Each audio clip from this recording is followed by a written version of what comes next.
Okay, this next session, we are going to focus on the personal mixing side of our system. Again, we're able to use these M48s with any console out there, but we want to focus right now on what it means to use with our consoles. A little bit of practical, more than theory, example of what's really behind personal mixing.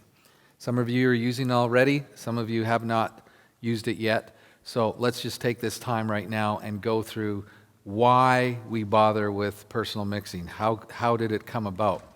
Well, this is a traditional monitoring setup that you see in front of you. You've got console at the front of house, and you also have a console in the monitor position.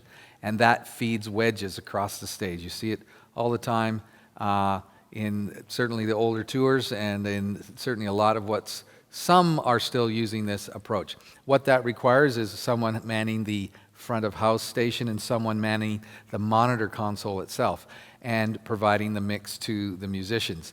But as you can see in most, certainly church applications and many others, clubs and small events, you don't have that board, the monitor position, or even someone to volunteer. Sometimes it's hard to find people just to run the main sound.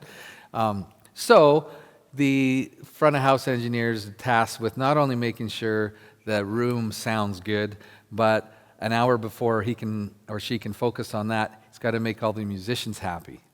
They're asking for more of me, more of this, more of that, more of the other thing. And sometimes, if you're like in my past at least, it's at least 45 minutes is sound check, right? I think so. It's tough using wedges when you're the only person helping that happen.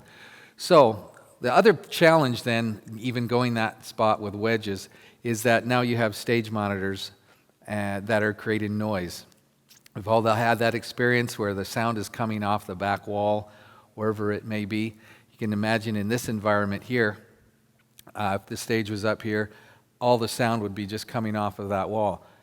How more crazy would it be, right, in the round here, if there were wedges all the way around the whole stage? The people sitting here would only hear the sound from the guitarist position. The person here would only hear the drum monitor. The person here would only... So the wedges create more noise. And when you're able to analyze that, what's happening in the room, sometimes your room, one of the biggest problems is stage noise. I've been at many concert venues. In fact, one not too long ago in Mexico City where there were decibel police, at some of the places where they don't want the sound to get too loud. So they came in and said, it's running way too loud here at this festival. And they asked to turn it down. The guy said, I can't turn it down. He actually turned the mains down, and the sound coming from the stage was still at about 96. And I think the limit was 96 or something. So even with the mains off, it was, way too high.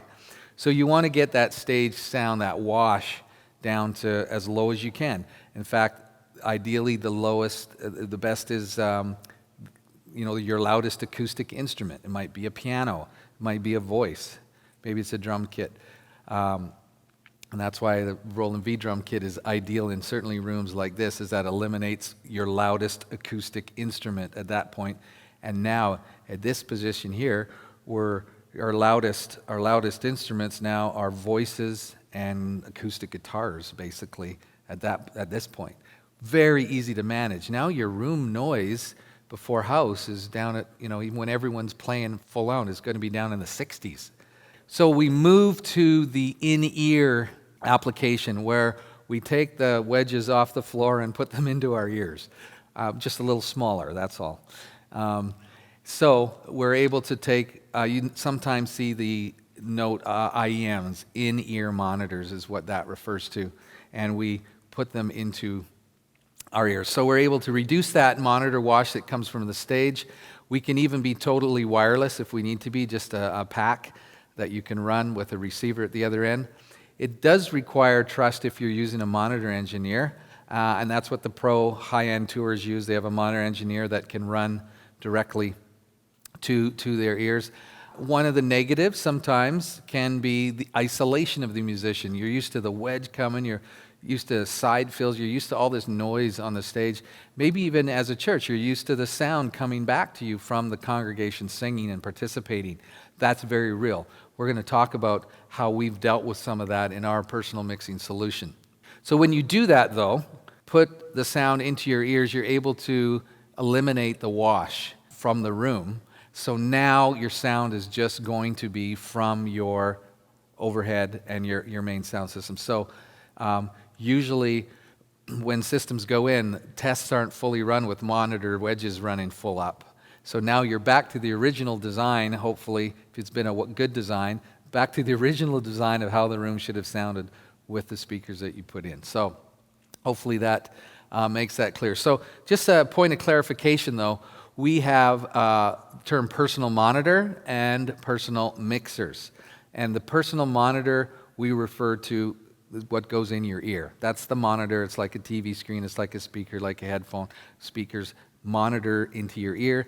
The mixer is what we control the monitor with. And just a side point, there's nothing that says you can't run a personal mixer to a small wedge. And we'll see later on that, in fact, in this venue, we do that for some of the vocalists. They run a soft wedge here from the unit. That could be done for numbers of reasons, but so you can still run it to a wedge. It's just more controlled by the musician at that point in time.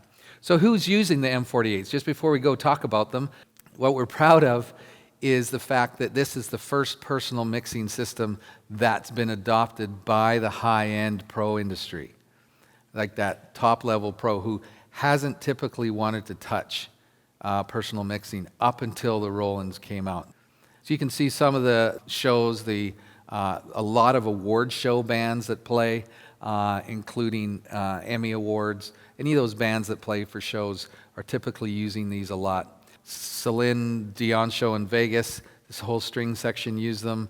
The events at the White House where you're in the East Wing, it's a very narrow room, very wide and very narrow. You don't have room for monitor consoles. You don't have space for wedges. So in fact, a lot of the stuff happens in another room, and just the musicians are there in that. And that's for those PBS specials like Motown or what have you.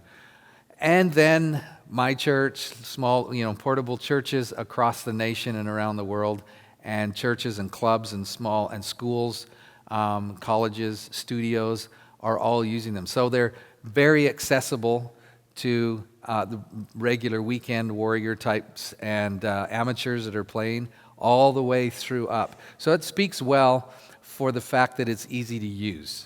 And that's one of the challenges we had, is we want it to appeal to the pro and they can tweak and get the perfect mix, but we don't want that person who's only plays once every 6 weeks to be intimidated by it.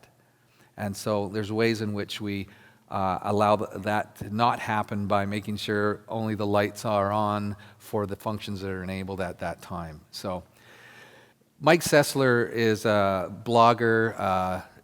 Church Tech Arts, I believe, is the name of the blog, as well as a writer for church production, a system designer, is a lead tech at Coast Hills Church, I believe, in Aliso Viejo, California. He introduced this to his team a year or two ago, and with some certainly higher-end players, there's some initial resistance, especially if you've used wedges for 20 years or 30 or 40. So let's listen to Mike as he talks about some of the challenges and what the reaction was to introducing M48s to his team. We had several musicians who were pretty much opposed to it. Our history as a church is we've had a full-time, or not full-time, but a contracted monitor engineer pretty much for the history of the church. So they are really used to having their own monitor engineer with wedges. That's been their history. Some of them have had experiences with personal monitoring systems in the past and were not excited about going that route. They didn't like the way they sounded. They didn't think the flexibility was there. They weren't thrilled that that's the direction that we were going. The musicians that were kind of neutral to a little bit enthused about the M48s have just been blown away by it. We had several of those on stage last week. They were completely excited to the point of sharing mixing tips with each other. Hey, have you tried turning up the ambient mic? Have you tried adding reverb to the snare? It sounds great. They're super excited. So we've got some great musicians here at Coast. I'm really blessed to work with these guys. Not only they're phenomenally talented, but they're just great individuals, great people as well. And we had one guy who is a touring musician, plays for some major Christian acts, and has used other personal monitoring systems in the past. And when I started planting the seeds that we were going to be getting away from a full-time monitor engineer to a personal mixing based system, he was pretty skeptical of it. He really didn't want to go that way. He's had the experiences in the past. They haven't been good. He didn't really want to do it. And he tried on multiple occasions to talk me out of going that way. And when I was able to integrate the M48 system into it and roll it out the way we did, about the first weekend that he had been on it, he had been using them for literally 45 minutes, basically through sound check. And at the end of the first song of the actual rehearsal, I was coming up on stage and he said, come here. And he called me over and I thought, oh boy, he's going to tell me he doesn't like it. We're going the wrong way. He said, first of all, this sounds way better than I was expecting it to. And second of all, if we have another open channel, could we hang a mic over the stage somewhere so we can hear ourselves talk when we're between songs? And I grabbed the ambient mic and I turned it up and I said, how about that? He said, oh, perfect. And from that point on, he was pretty sold. Other than wanting a couple little minor tweaks here and there, he's been pretty happy with the overall system and has adopted it well. And I think he's going to really enjoy the control that he has now over his mix.